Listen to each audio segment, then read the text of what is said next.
What if you could feel as happy and blissful as a Buddhist monk who has been meditating for 40 years? A group of notable biohackers, including Dave Asprey and Vishen Lakhiani, have been studying brainwave lengths on human beings. One day, they noticed on one particular woman that her alpha brainwave lengths, which are the brainwave lengths that are detected through a brain scanner when you're in a meditative state, were off the charts, reaching that of a Buddhist monk who had been meditating for 40 years. They were astounded. They asked her, "What were you doing in there?" The woman simply replied, she was forgiving her husband who she had a nasty divorce with. Being happy and at peace is quite obviously appealing for many different reasons. One of the less obvious reasons is that studies show that those who are happiest achieve more. We often feel we have to struggle our way to success, which is true in the sense that success is a grind. You need to put the work in. But we can more easily reach a state of effortless productivity and/or flow if we're coming at it from a place of happiness rather than bitterness. A state of constant struggle, dissatisfaction, and/or anger will only make flow and therefore success more difficult to achieve. Forgiveness is a quick way to hack your brain, allowing you to be more productive and easily reach flow. There are two simple and effective methods you can implement right now to forgive. Let's start with the shorter but less effective method, and then get into the longer one. A method we can practice on a consistent basis that almost feels like you're bending reality is this simple visualization. Say an Uber driver took you the wrong way and caused you to be 15 minutes late. You don't want to hold on to a negative charge towards them because that's only going to burden you, slow you down, and take you out of flow. Visualize yourself and the driver in the car or a neutral location.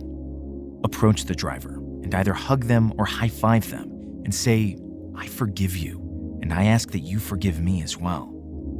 You can even do this with your boss if there's someone you don't really respect or get along with or feel positivity towards.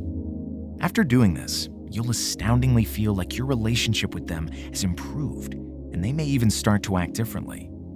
Act how you want them to act. Be the person you want them to be. Your synergy with them will only improve, and you'll be able to work together a lot better. So now let's get into the longer method that will be a lot more effective for you if you practice this on a consistent basis, like the woman mentioned earlier. Start with something small. You don't want to go into the most traumatic moment in your life, say someone abused you. You don't want to start with that. You will get there, and once you're ready, it will benefit you tremendously.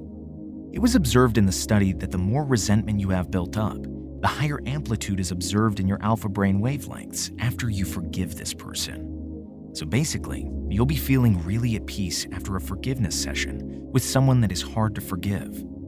I want to be really clear, this isn't an opportunity for you to excuse someone's behavior. Rather, forgiveness is for you. It's a way of taking care of yourself and not letting the past have such a hold on the present.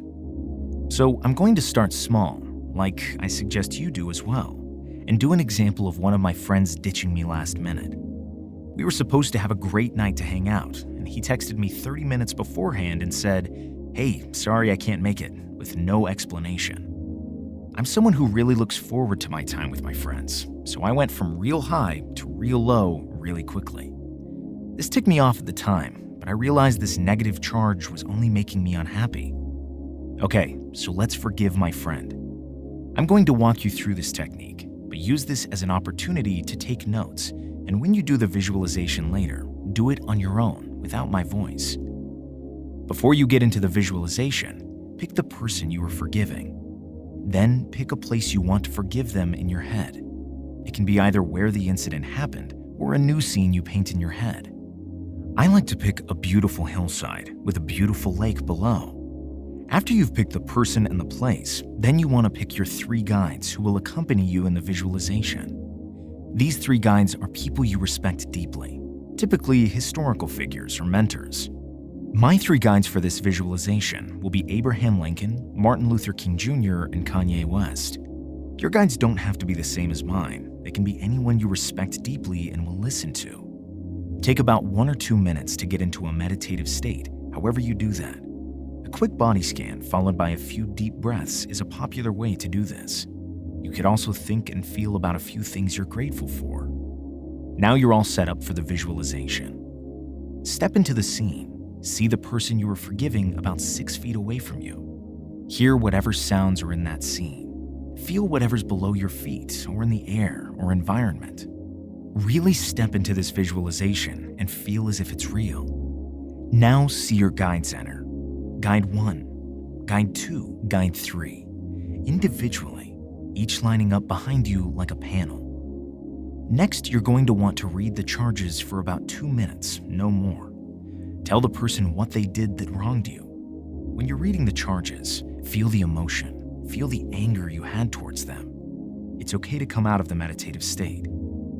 So in my example, I would look at my friend and say, "You really ticked me off. We had great plans tonight. We were supposed to do all this stuff." I'll go on for about 2 minutes, reading the charges, feeling the anger, feeling the emotion.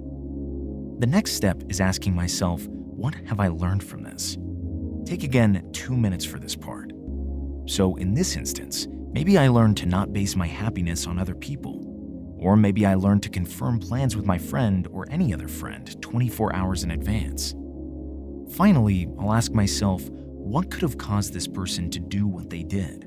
I'll put myself in their shoes. I'll step into a new visualization as them, going through that experience that caused them to be the way they are today.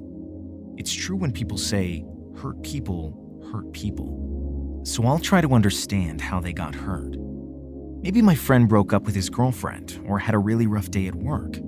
Or maybe he mismanaged his time poorly and that caused him to cancel. I'll step into this management, this chaos, this rough day of his, and I'll feel all the emotions he had. This part is all about compassion, so you really want to feel what they're feeling and understand where they're coming from. It's important to note you're not excusing what they did. You're forgiving for your own peace of mind. Now come back to the scene. See the person in front of you. Approach them, hug them, or high-five them and say, "I forgive you, and I ask that you forgive me as well." Next, turn to each one of your guides individually and ask each of them, "Am I done for now?"